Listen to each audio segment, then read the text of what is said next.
Now, to bring out how the framework I'm sketching compares and contrasts with Lewis's centered world account and sort of this idea of calibration, I want to look at a notorious example that's come in for a lot of recent discussion in the literature involving self-location and change of belief over time, and this is the case of Sleeping Beauty. So I'm going to, some people will be familiar with this little story, but I'll sort of sketch the rough idea and then see how it goes. So here's the scenario. Sleeping Beauty. Again, people are always performing these diabolical experiments on women. I don't know, but Sleeping Beauty is to be put to sleep on Sunday night after being told that she will be waked up either once or twice in the next 2 days. And whether it's once or twice will depend on the flip of a fair coin. So if the coin lands hen, the coin will be flipped maybe after the first waking. It doesn't really matter. If the coin lands heads, then she will be waked up only once on Monday. Won't be waked up again on Tuesday. If the coin lands tails, then she will be waked up on Monday and again on Tuesday. But only on the Tuesday waking, if it occurs, will happen only after she's been given a drug that ensures that she will have no memory of the Monday waking. The question is, so here she's either she definitely gets waked up on Monday morning and then she goes back to sleep, and then if the coin comes up tails, she's waked up, she's given the amnesia-inducing drug and waked up again on Tuesday morning. But when she wakes up, she doesn't know whether it's Monday or Tuesday. The question is, to what degree should Sleeping Beauty believe, upon being waked up on Monday morning, that the coin landed heads? So she's waked up and you say, okay, what do you think about the coin? The coin hasn't been flipped yet on Monday morning, but she's on, what do you think? What's your degree of belief that the coin will land or did land? You don't know whether it's did or will, because you don't know whether it's Monday or Tuesday. Degree of belief that the coin will be heads. Adam Elga, who first sort of leashed this puzzle into the literature, although it comes from stuff in economics, game theory literature, variations from that, gave a very concise and elegant defense of the answer 1/3. That's, you should believe to a degree 1/3 that the coin will land heads, and 2/3 that it will land tails. David Lewis argued against this view, argued that the degree of belief that a rational person should have when they wake up on Monday is 1/2, the same as they had on Sunday. Now, the argument between Elga and Lewis was carried out within the centered world picture for representing self-locating belief, and I think there are some presuppositions that they shared in that debate that should be questioned. So my view is that Elga got the right answer and Lewis got the wrong answer, but I have some problems with some of the principles that he used in the defense of it. So I'm going to set the problem up in a slightly different way. So I want to begin by describing Sleeping Beauty's epistemic situation when she wakes up on Monday. Okay, so again, we'll have a sort of space of possibilities here, which we're going to divide up. And there are 3 relevantly different possibilities. So again, I'm the theorist. I say she wakes up on Monday. That's the actual world we're modeling, but she doesn't know that. So we want to represent the doxastic possibilities for her, the epistemic possibilities for her. Okay, there are going to be 3 relevantly different possible situations. And there are 2 relevant days to start with within each.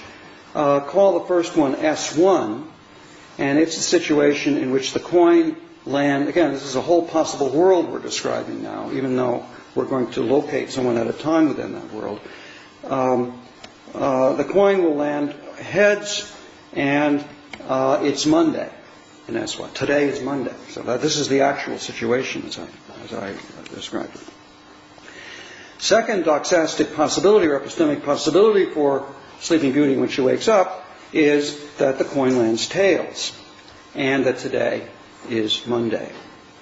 And the third epistemic possibility is that the coin landed tails, and today is Tuesday. And then we sort of link these as the sort of time at which she locates herself in each of the possible worlds compatible with her beliefs.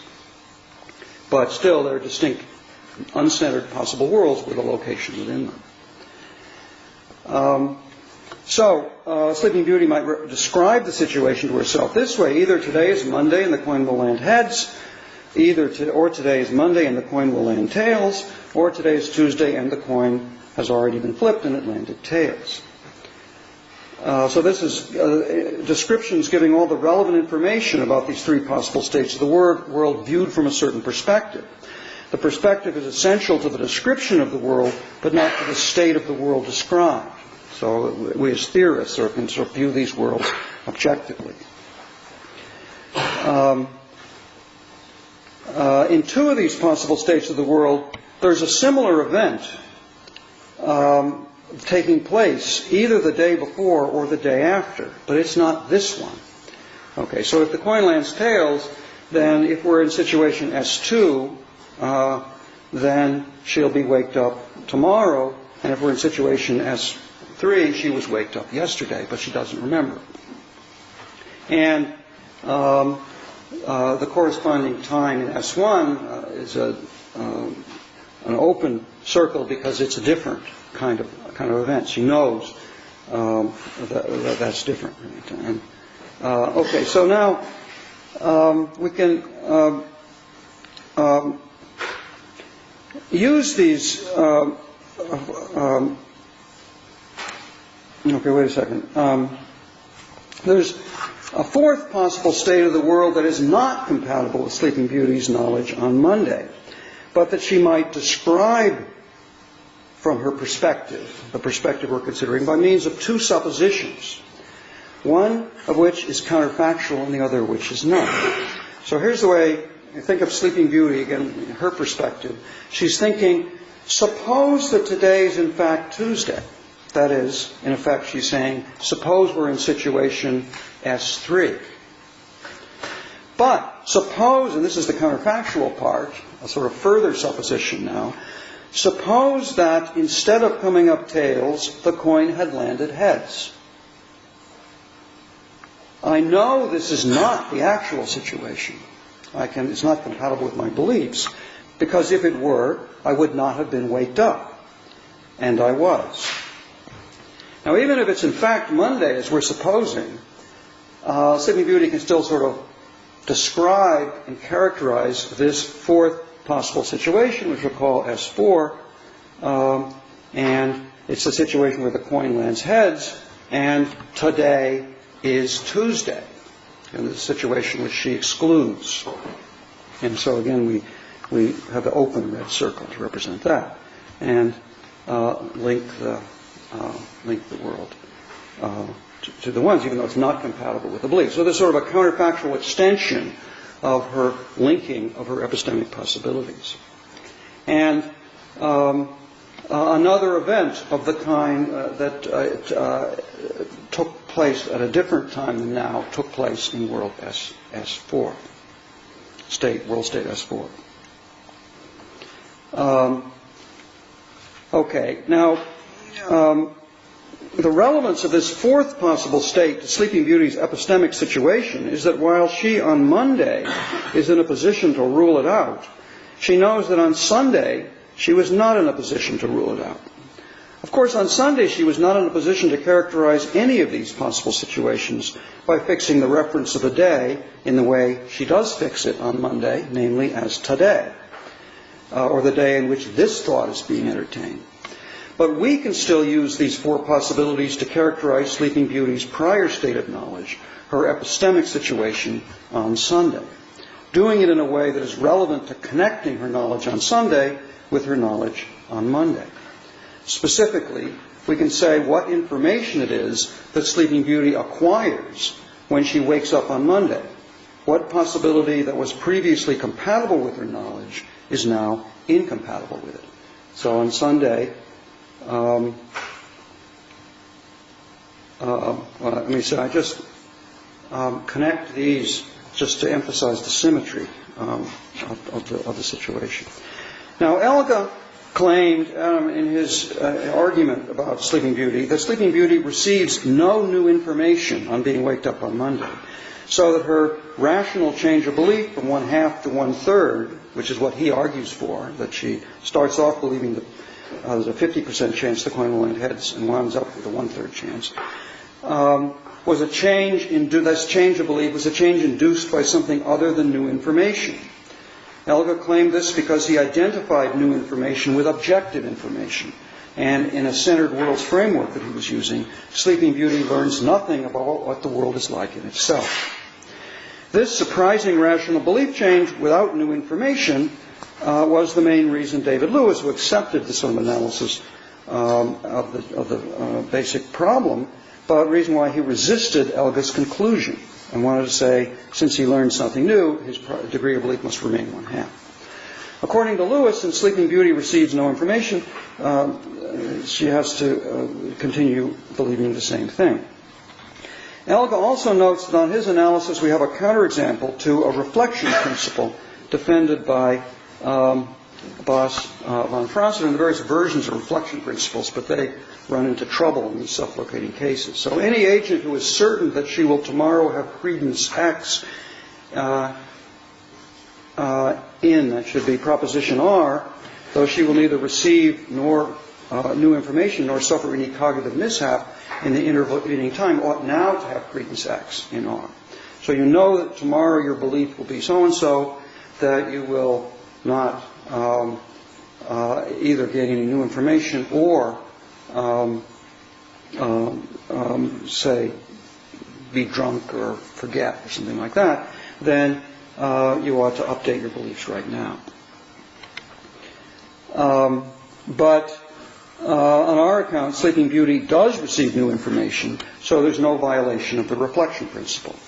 Though there remains a problem with some formulations of such principles, since Sleeping Beauty knows on Sunday that on Monday she will receive that information, and one might be tempted to think that therefore she already has it. But does Sleeping Beauty really learn something? Does she really rule out a possibility previously compatible with her knowledge, simply by being waked up on Monday? Something she knew in advance would happen. Well, suppose Beauty were accompanied on her adventures by her best friend, Sleeping Ugly. He, let us suppose, will be waked up, put to sleep, and given the same amnesia-inducing drug as Sleeping Beauty, but Sleeping Ugly will be waked up on Tuesday as well as on Monday, whatever happens with the coin. And he will observe each time whether or not she is awakened. Surely Sleeping Ugly learns something new upon being waked up on Monday. He looks over and sees that Sleeping Beauty was also awakened. Does he learn anything that she does not learn? If we allow him to tell her what he has learned, assuming she's awake, is there anything he can tell her when they both wake up that she does not already know? Obviously not, so she learns it too. All right. Now back to our picture. Let's change perspectives. Let's now consider, given these possible worlds we've defined in terms of the Monday perspective, let's consider the Sunday perspective. How should Sleeping Beauty's degrees of credence be allocated on Sunday to the four? I should say, let's link those. That's now the epistemic situation we're talking about is her Sunday situation, and now the full symmetry of the Monday-Tuesday situation comes out because there's no longer any special status to those. Although we can still say S1 is the actual world. How should Sleeping Beauty allocate her credence, her degrees of belief, on Sunday? Well, since she knows the coin is fair, she should obviously, let me just label here the Monday and Tuesday worlds the two perspectives, the A perspective and the B perspective. Okay, it's the same picture then. So how should she allocate her credences? Well, since she knows the coin is fair and it's Sunday, everybody agrees she should divide her credence values equally between the heads worlds, S1 and S4, and the tails worlds, S2 and S3. And furthermore, it seems clear that her degree of belief, conditional on the day in question being Monday, should also be evenly divided between the H and the T worlds. So S1 gets the same credence as S2. That's the first assumption. Furthermore, let's see. But the further question then is, how should her credence values be divided between the Tuesday worlds and the Monday worlds? And the assumption I want to defend is that her degree of belief in S1 no, that's the second assumption. The third assumption is that that S2 and S3 should have the same value. So that's what I want to now argue for. Now, Elga asks an analogous question in his defense of the one-third answer.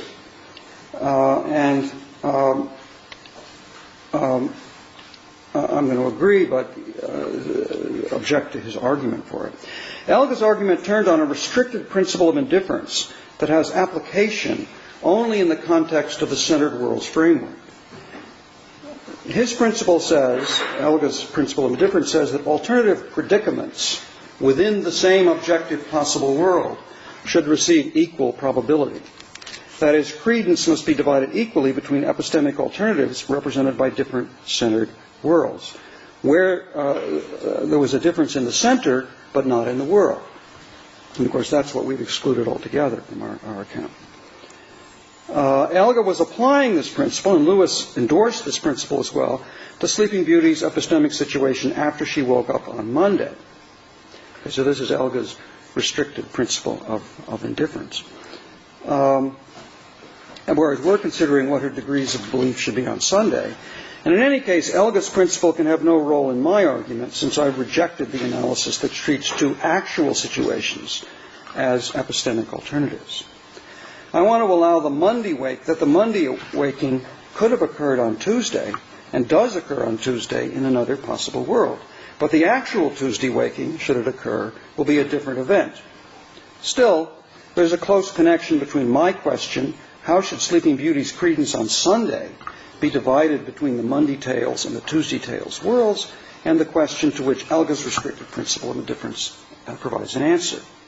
How should she, on waking up, divide her credence between the Monday tails and the Tuesday tails worlds?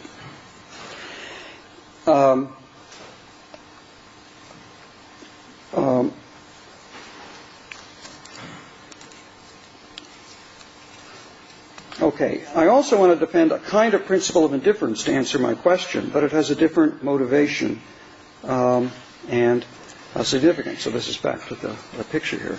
The reason that Sleeping Beauty on Sunday must assign equal credence to the Monday world and the Tuesday world is that she lacks the conceptual resources to distinguish them. Let me try to make a point with an analogy. Suppose I give you the following problem. A pair of dice is purchased at a novel.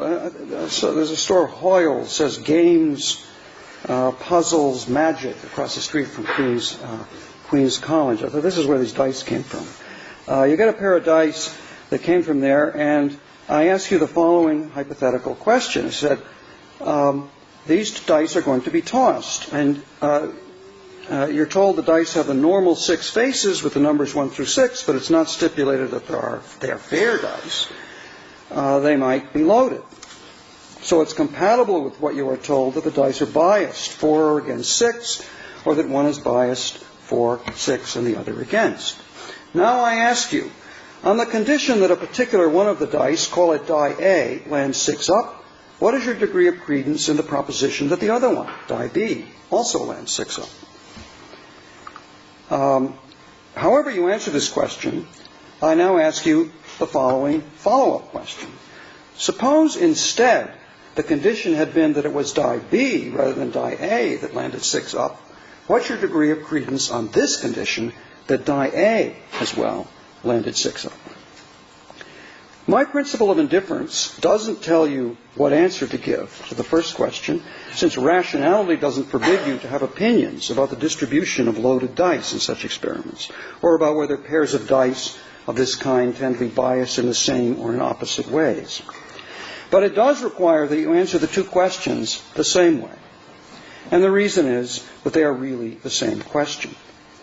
The labels A and B were the theorist's labels, and any situation in which two dice were tossed could equally well have been described with the labels permuted. So,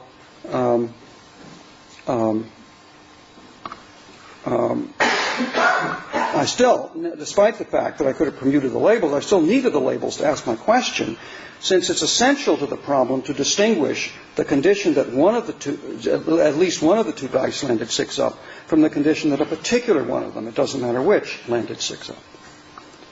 And if you do the calculation with fair dice, you'll see you get quite a different answer on those two questions.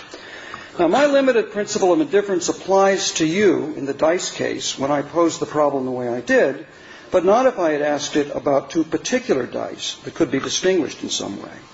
If, for example, the dice had been present, we could have distinguished the condition that this one landed 6 from the condition that that one did. And even if they're hard to tell apart, reason won't require that you treat the cases alike in your belief. You might have just a hunch, and that's okay. Now, I think Sleeping Beauty's situation on Sunday is like this with respect to the characterization of the possible worlds used to represent her Sunday beliefs. Sleeping Beauty might have characterized the space of possibilities on Sunday this way. There are two relevant days on which waking might, for all I know, take place. Call them day A and day B. And then when the time comes, I can say this one is day, let's let this one be day A. But from the Sunday point of view, there's nothing different between A and B, and you could switch S1 and S4, S2 and S3, and A and B, and just have an alternate description of the same problem, the same representation. And so this is the reason why these two things have to get the same value. Now, just as with the dice case, our indifference principle is quite fragile. Once the day comes, we can't rule out the reasonableness of a hunch that maybe today's probably Tuesday, I think. Perhaps a dog barks in the distance, or doesn't. One feels slightly more or less tired than usual. The bed sheets are rumpled in a certain way, and one judges that these particular circumstances are slightly more likely to occur on a Tuesday. The indifference principle carries over to the time of the waking only with the help of a reasonable stipulation, which is made explicitly in some versions of the problem or implicitly in others in describing the problem, and that is that the only relevant evidence that Sleeping Beauty receives on waking up is that she wakes up. Anything else she learns is not taken by her to be relevant. Given this stipulation, our analysis yields the definite result, that is, from these three assumptions, it follows that once you've excluded S4, that the degree of belief in heads is 1/3. Okay, I'm talked too long here, but I want to just leave you with one small further twist to help bring out the complex relationship between the external representation, as a given here, of a subject's epistemic situation and the representation, or thinking of this from the subject's point of view, because we've sort of been going back and forth between saying here's the story told from our perspective, and here's the way it appears or seems to Sleeping Beauty. So I'll just describe the twist and leave it you to think about how to understand it. Consider what happens to Sleeping Beauty when she wakes up on Wednesday. Wednesday morning, the experiment is over. Let's suppose the amnesia-inducing drug is still in effect, assuming it was administered at all, which would have been only if the coin had landed tails. So Sleeping Beauty remembers exactly one waking, no matter what, which is the most recent one, or the only one if the coin landed heads. And suppose Sleeping Beauty knows from the beginning that this is what's going to happen in the end. Okay, so now this is our perspective, and this is her memory of the earlier time. So if S1 is the actual world, It's waking A that she remembers. If a dog barked on Monday, she will remember that a dog barked. Now, on Monday, Sleeping Beauty did not know it was Monday, and so did not know whether she was in states S1, S2, or S3, but on Wednesday, she can eliminate S2 because she doesn't remember. She would not have remembered the event that she in fact remembers if she had been in situation S3. So her Wednesday belief state is obtained by eliminating S2, leaving just S1 and S3 with equal credence. We get the intuitively right result that on Wednesday her degree of belief that the coin landed heads is back to 1/2. But this is right, but there's something further puzzling about this. For according to this analysis, Sleeping Beauty knows throughout, on Monday, on Tuesday, should she be waked up then, and on Wednesday, that on Wednesday she will wake up reasonably believing to degree 1/2 that the coin landed heads. Furthermore, she knows that on Wednesday she will know more than she knew, either on Sunday or on Monday or Tuesday. So how can it be reasonable for her to have a belief different from this in the intermediate epistemic situation? This situation is more convoluted than the original case, but I think there's still no real violation of a reasonable reflection principle.